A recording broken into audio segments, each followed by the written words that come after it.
രാഹുൽ മാങ്കൂട്ടത്തിന് താൽക്കാലിക ആശ്വാസം. 15 വരെ അറസ്റ്റ് തടഞ്ഞ് ഹൈക്കോടതി. കേസ് ഡയറി ഹാജരാക്കാൻ നിർദ്ദേശം.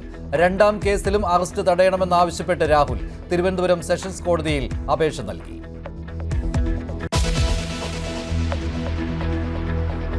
രാഹുലിന്റെ അറസ്റ്റ് കോടതി തടഞ്ഞത് സ്വാഭാവിക നടപടിയെന്ന് മുഖ്യമന്ത്രി. കണ്ടുപിടിക്കേണ്ടത് സർക്കാരിന്റെ ചുമതലയെന്ന് കോൺഗ്രസ്. രാഹുൽ അടഞ്ഞ അധ്യായമെന്ന് കെ മുരളീധരൻ. പോലീസിന്റെ വീഴ്ചയെന്ന് BJP.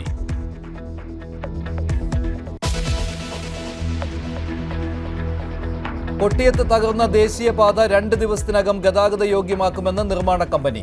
തകർന്ന സ്ഥലം സന്ദർശിക്കാൻ വിദഗ്ധ സംഘം. തകർച്ചയ്ക്ക് കാരണം ഡിസൈനിലെ തകരാറെന്ന് KN ബാലഗോപാൽ. സമാന പ്രശ്നമുള്ള പ്രദേശങ്ങളിലും പരിശോധന വേണം.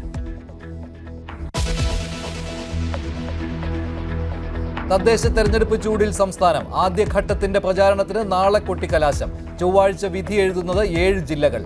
അവസാനവട്ട വോട്ടുറപ്പിക്കാൻ സ്ഥാനാർത്ഥികൾ.